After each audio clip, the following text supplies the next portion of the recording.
खटीमापुर गांव में मीरा अपने पति रोहन के साथ रहती थी। एक दिन काफी रात हो जाने पर भी रोहन घर नहीं लौटा। मीरा बार बार रोहन का फोन ट्राई कर रही थी, लेकिन फोन भी नहीं लग रहा था। मीरा परेशान होकर पड़ोस वाली शांति के घर जाती है। शांति दीदी, मेरे पति अभी तक घर नहीं लौटे हैं, ना ही उनका फोन लग रहा है। क्या तुम्हारे पति मनोहर अस्पताल वाले रोड से लौटते हैं? हाँ, क्या हुआ? जल्दी चलो, मैं भी गाड़ी निकालती हूँ। लेकिन हुआ क्या? अस्पताल वाले उस रोड पर रात में एक आत्मा भटकती है। ऐसा सुनते हैं कि वो आत्मा लोगों का दिल निकाल लेती है। शांति और मीरा कार से राम मनोहर अस्पताल वाले रोड की तरफ निकलते हैं। उधर रोहन के अस्पताल वाले रोड पर कार खराब होती है। ये रोड कितना सुनसान है, किससे हेल्प मांगूं? फोन में बैटरी भी खत्म हो चुकी है। तभी आत्मा रोहन के सामने आती है। तेरी गाड़ी मैंने खराब की है, अब मैं तेरा दिल निकालूंगी।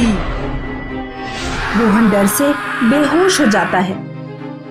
आत्मा रोहन के सीने में हाथ डालकर रोहन का दिल निकालने ही वाली होती है कि तभी मीरा और शांति कार से वहां पहुंच जाते हैं। शांति चुड़ैल पर गंगा जल छिड़क देती है। आ जा रही हूँ, लेकिन जैसे ही मौका मिलेगा वापस आऊंगी। ऐसा कहकर आत्मा वहां से चली जाती है। मीरा रोहन के मुंह पर पानी के छींटे मारती है। रोहन को होश आ जाता है। तीनों लोग घर पहुंचते हैं। दीदी, वो आत्मा लोगों का दिल क्यों निकालती है? 8 साल पहले की बात है। मनोहर अस्पताल वाले रोड पर एक नवविवाहित जोड़े का एक्सीडेंट हो गया था। लड़की किसी तरह लड़के को अस्पताल लेकर पहुंची। लड़का जिंदा था, लेकिन डॉक्टर्स ने चालाकी कर ली। डॉक्टर्स ने लड़के को मृत घोषित कर दिया और लड़के का दिल निकालकर अंग तस्करों को बेच दिया। लड़की ने अस्पताल वालों पर केस किया, लेकिन केस हार गई। अपने पति को खोने और न्याय ना मिल पाने के कारण लड़की ने आत्महत्या कर ली। तब से उसकी आत्मा उस अस्पताल वाले रोड पर भटकती है। वो अस्पताल की 2 डॉक्टर्स को मार चुकी है, 3 अभी बाकी हैं। उन तीनों ने अपने घर पर तांत्रिकों का पहरा लगवा रखा है। अब जो भी उस अस्पताल वाली रोड पर फंस जाता है, आत्मा उसका दिल निकाल लेती है।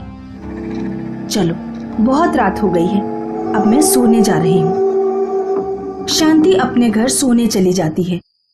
मीरा और रोहन अपने घर आकर सो जाते हैं। कुछ घंटों बाद मीरा अचानक से उठ जाती है और अजीब अजीब हरकतें करने लगती है।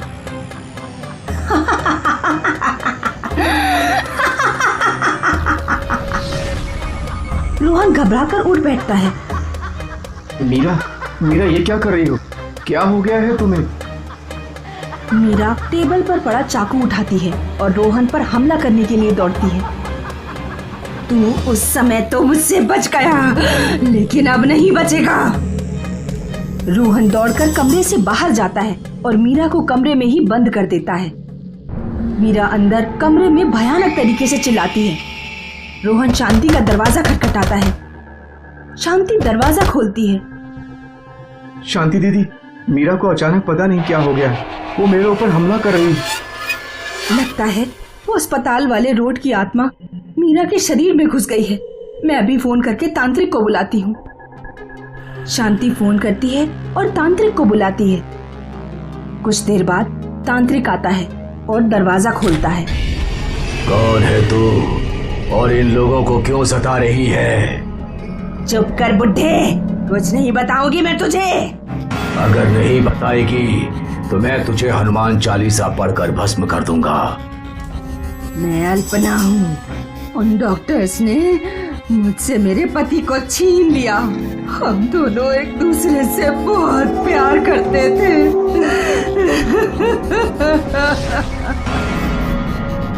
मैं तुम्हारा दर्द समझ सकता हूँ, तुम बस मुझे एक मौका दो। मैं उन अस्पताल के बाकी डॉक्टर्स को सजा दिलवाऊंगा। मेरा भरोसा करो, मैं एक वकील हूँ। जब आज तक मुझे न्याय नहीं मिला तो अब क्या मिलेगा? प्लीज मुझे एक मौका दो खुद को साबित करने का और मेरी पत्नी को छोड़ दो। ठीक है, मैं तुम्हें एक मौका देती हूँ। अगर उन डॉक्टर्स को तुम सजा नहीं दिलवा पाए तो मैं वापस आऊंगी। इतना कहकर आत्मा मीरा के शरीर को छोड़ देती है।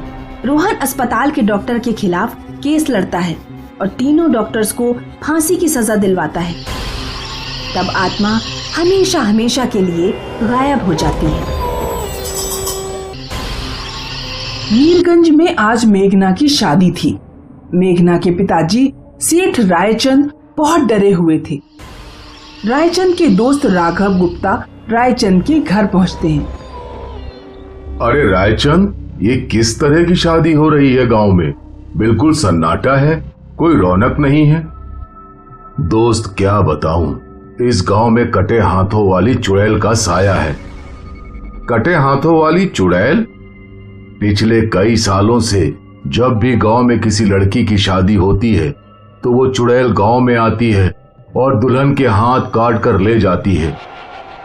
अच्छा, तो ये बात है, तभी तुम गांव के लोग इतना डरे हुए हो। लेकिन तुम चिंता मत करो, मैं एक साइकियाट्रिस्ट हूं। मैं भूतों के बहुत से केस हैंडल कर चुका हूं।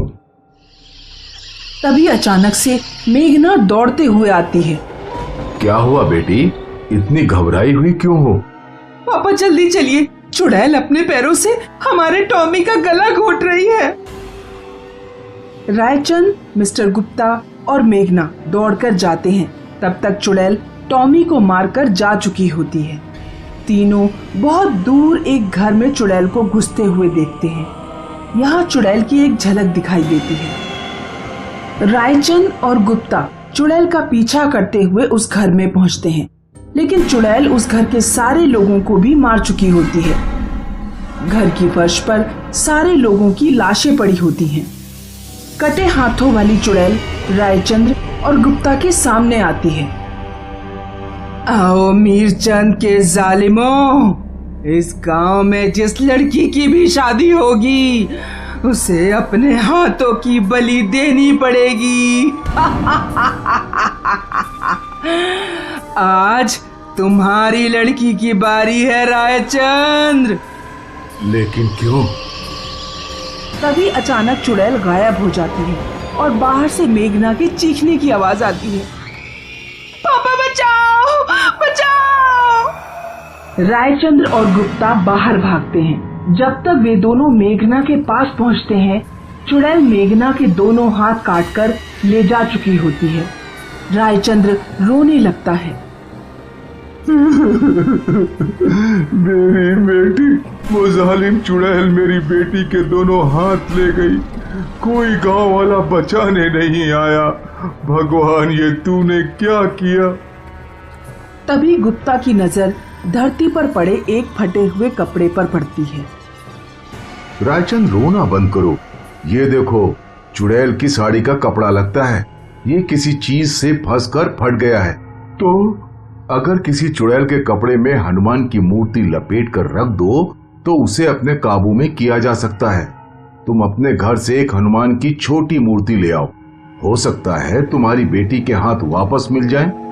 मिस्टर गुप्ता चुड़ैल के कपड़े में जैसे ही हनुमान की मूर्ति लपेटते हैं, वैसे ही चुड़ैल की रो रोकर चिल्लाने की आवाज आने लगती है।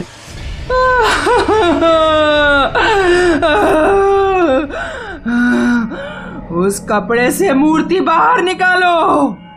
मैं मूर्ति तभी बाहर निकालूंगा जब तुम मेरे प्रश्नों का उत्तर दोगी। क्या पूछना चाहता है? तू उन लड़कियों के हाथ क्यों काटती है जिनकी शादी होने वाली होती है? बहुत साल पहले की बात है। मेरे पिता इस गांव के जमींदार का कर्ज नहीं उतार पाए थे, तो जमींदार ने बदले में मेरी शादी वाले दिन ही मेरे पिता को मार दिया और मेरे दोनों हाथ काट दिए। किसी गांव वाले ने ना मुझे बचाया और ना मेरे पिता को। हाथ कटने पर मैंने आत्महत्या कर ली। तब से मैं इस गांव के लोगों से बदला ले रही हूँ। तुम्हारे साथ जो भी हुआ हमें उसका बहुत अफसोस है। हम गांव वाले उस जमींदार को फांसी की सजा दिलवाएंगे, लेकिन तुम इन निर्दोष लोगों को सताना बंद करो। किसी ने तुम्हारे साथ गलत किया तो क्या तुम भी दूसरों के साथ गलत करोगी? इस तरह तो ये दुनिया नरक बन जाएगी। गुप्ता की बात सुनकर चुड़ैल थोड़ी नर्म पड़ जाती है। मैं सभी गांव वालों की तरफ से माफी मांगता हूँ। मेरी बेटी के हाथ लौटा दो। चुड़ैल रायचंद्र की बेटी के कटे हुए हाथ ठीक कर देती है। गांव वाले मिलकर गांव के जमींदार को फांसी की सजा दिलवाते हैं। फिर चुड़ैल हमेशा के लिए गांव छोड़कर चली जाती है।